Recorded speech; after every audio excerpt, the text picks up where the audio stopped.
Bismillahirrahmanirrahim. Welcome to our science class, and we are going through the chapter 2 that is about microorganisms. It's our 7th lecture, and we are going to discuss the disadvantages of microorganisms. The SLO that we will achieve through this lecture are two. Number one is discuss and reduce advantages and disadvantages of microorganisms. As we have discussed earlier, the SLO has two parts. One is about advantages that we have discussed in our lecture number 6, and today we will going to discuss disadvantages. And the other SLO that we will achieve is recognize some common diseases of each group caused by microorganisms. इसका मतलब ये है कि हम disadvantages भी पढ़ेंगे और diseases भी पढ़ेंगे जो डिफरेंट माइक्रोऑर्गेनिजम्स कॉज करते हैं एनिमल्स में, प्लांट्स में और ह्यूमन बीइंग्स में. So let's start. First of all, let's revise our previous lesson. What positive role do microorganisms have in our life? Especially in the following categories that are food, agriculture and medicine. अब आप ये कीजिए कि अपनी notebook open कीजिए और इनमें से हर कैटेगरी में माइक्रोऑर्गेनिजम्स का जो रोल है फूड में, एग्रीकल्चर में और मेडिसिन में, इसे पेन डाउन कीजिए और फिर टीचर के साथ डिस्कस कीजिए कि आया आपने इसका रोल ठीक से लिखा है या कुछ कमी रह गई है. I will request your teachers कि वो 1 by 1 स्टूडेंट्स का वर्क रैंडमली चेक कीजिए और उनको गाइड कीजिए. चलिए जी, कुछ ब्रेनस्टॉर्मिंग भी हो जाए. अब can microorganisms cause harm to us? क्या कभी आपने ऐसा सुना है कि किसी माइक्रोऑर्गेनिजम्स, किसी बैक्टीरिया, वायरस या फंजाई की वजह से कोई बीमार हुआ हो या कुछ फूड खराब हुआ हो? यकीनन सुना होगा और आपने पहले अपने प्रीवियस लेक्चर्स में पढ़ा भी होगा. अगर आपका कोई ऐसा पर्सनल एक्सपीरियंस है, यानी आपके अपने साथ, आपके किसी फैमिली मेंबर के साथ, किसी फ्रेंड, कजन के साथ कुछ ऐसा हुआ है, तो क्लास में उसे निरेट कीजिए. आपकी टीचर आपको सुनेंगी और इस पे कमेंट्स करेंगी. चलिए जी, हमारा आज का लेक्चर भी यही है कि माइक्रोऑर्गेनिजम्स हमें किस हद तक नुकसान पहुंचा सकते हैं और क्या क्या कुछ.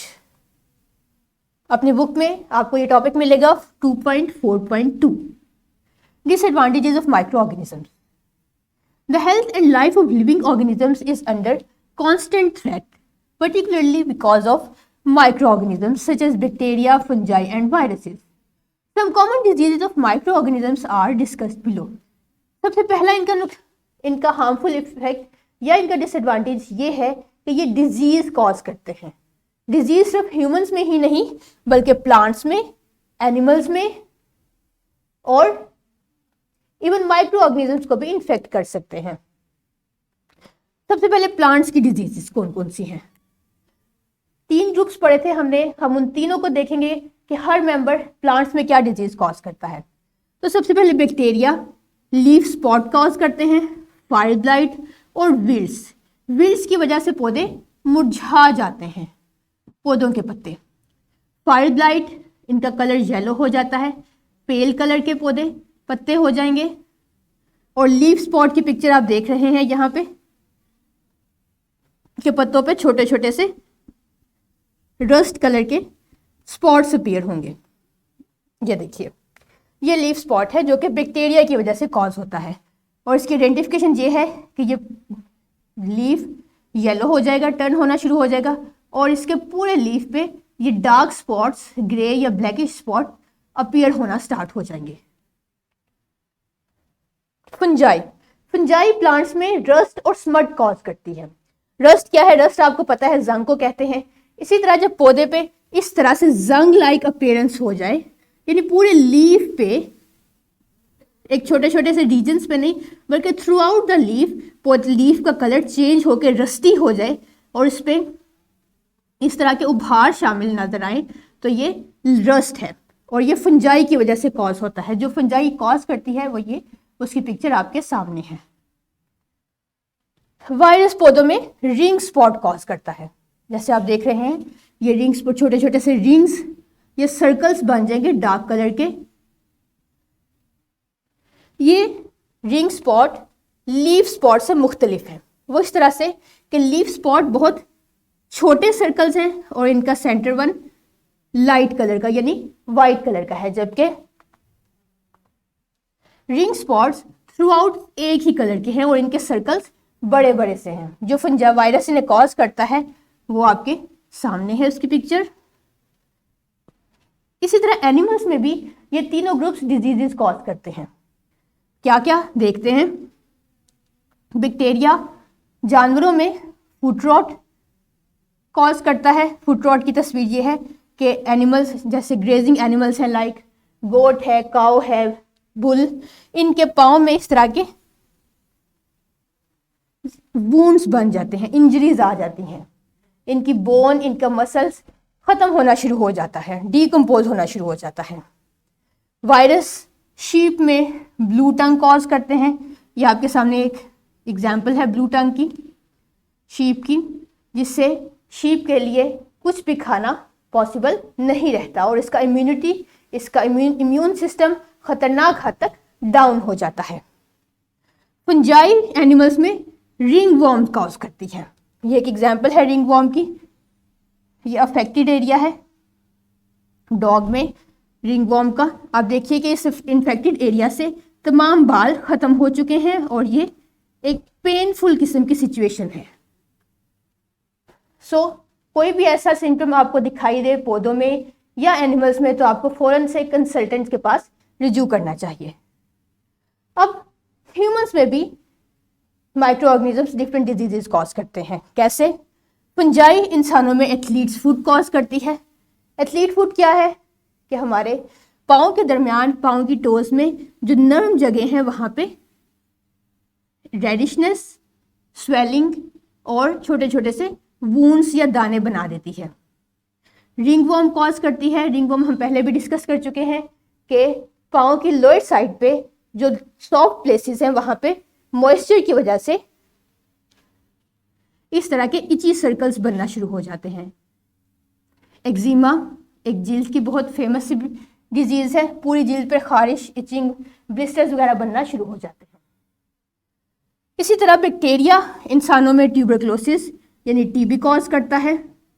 टाइफॉइड, बार बार बुखार का उतरना चढ़ना। टेटनस, जिस्म का अकड़ाव, बॉडी बहुत ज़्यादा स्टिफ हो जाती है, जिससे बचने के लिए अमूमन एंटीबायोटिक्स या टेटनस का इंजेक्शन प्रिस्क्राइब किया जाता है। कॉलेरा यानी हैज़ा, ये तमाम डिजीज़ बैक्टीरिया की वजह से कॉज होती हैं। इसी तरह वायरस इंसानों में पोलियो कॉज करने का बायस बनता है। कोविड-19 जिससे हम हालिया गुजर रहे हैं, इन्फ्लुएंजा यानी फ्लू, इन सब का बायस बनता है। इन सब के साथ साथ माइक्रो ऑर्गेनिजम्स का एक मेजर डिसएडवांटेज ये है कि ये हमारे फूड को भी ख़राब कर देती है। अगर हम अपने फूड को कुछ अर्से तक पड़ा रहने दें, ओपन एयर में उसे एयर टाइट ना करें, तो माइक्रो ऑर्गेनिज्म उस पर अटैक करेंगे और उसे स्पॉइल कर देंगे। और ये क्यों करेंगे? क्योंकि माइक्रो ऑर्गेनिजम्स डीकम्पोजिशन करते हैं।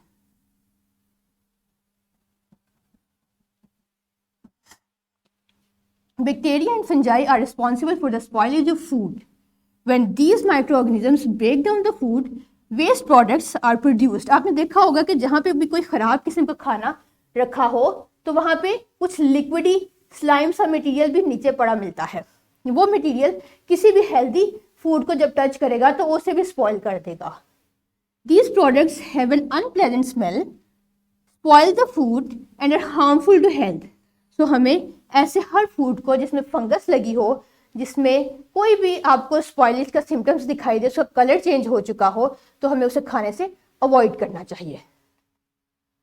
जैसे कि आपके सामने ये स्ट्रॉबेरी जो कि स्पॉइल्ड हो चुकी है, ये फंगस है जो कि इर्द गिर्द की स्ट्रॉबेरीज को भी स्पॉइल करेगी। इसी तरह लेमन पे भी, लेमन पे तो अक्सर आपने देखा होगा कि घरों में अगर फ्रीज़र में या फ्रिज में इस लेमन को रखा जाए एयर टाइट ना करके, तो लेमन इस तरह से ख़राब होना शुरू हो जाता है।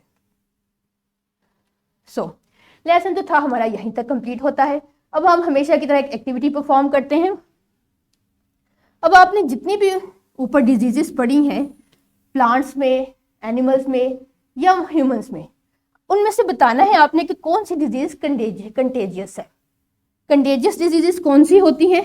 जो पर्सन टू पर्सन यानी एक इंडिविजुअल से दूसरे इंडिविजुअल तक मूव करती हैं। Search and prepare a list, आपने उन तमाम डिजीजेस को अलग करना है। इंटरनेट से सर्च कीजिए, अपने टीचर से या पेरेंट्स से सर्च से हेल्प लीजिए, एक लिस्ट प्रिपेयर कीजिए और इसे क्लास में प्रेजेंट कीजिए। चलिए जी, लेसन को रैप अप करते हैं।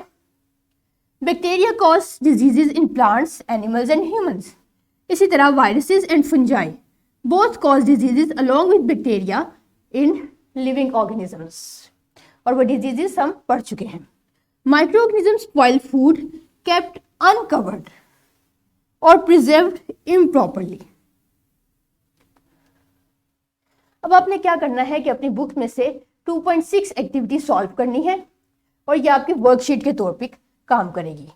इस वर्कशीट में, इस एक्टिविटी में आपने बताना है कि ये तीनों ग्रुप्स जो आपको दिखाई दिए गए हैं ये कौन कौन से हैं, कहाँ पाए जाते हैं, एनिमल्स में कौन से डिजीजेस कॉज करते हैं, प्लांट्स में कौन सी डिजीजेस कॉज करते हैं और ह्यूमंस में कौन सी डिजीजेस कॉज करते हैं। चलिए अपना काम शुरू कीजिए।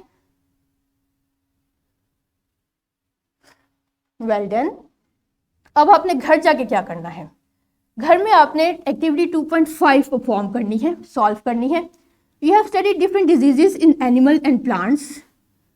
जो आपने डिजीज पढ़ी हैं, अब आपने सर्च करना है कि हर डिजीज का कॉजेटिव एजेंट कौन सा था, उस डिजीज के सिम्टम्स कौन कौन से हैं, किस वजह से हमें पता चला कि ये डिजीज है, अलामतें मतलब, मोड ऑफ ट्रांसमिशन क्या है, क्या ये माउथ के थ्रू ट्रांसफर होती है, क्या ये इनहेलेशन के थ्रू ट्रांसफर होती है, बॉडी फ्लूइड्स के थ्रू ट्रांसफर होती है, किस तरीके से ये ट्रांसफर होती है वो आपने सर्च करना है और इस पर एक रिपोर्ट तैयार करके अपनी क्लास में प्रेजेंट करनी है। और नेक्स्ट क्लास में हम डिसएडवांटेजेस तो पढ़ चुके हैं, हम अपने ट्रांसमिशन मोड को स्टडी करेंगे। Thank you very much.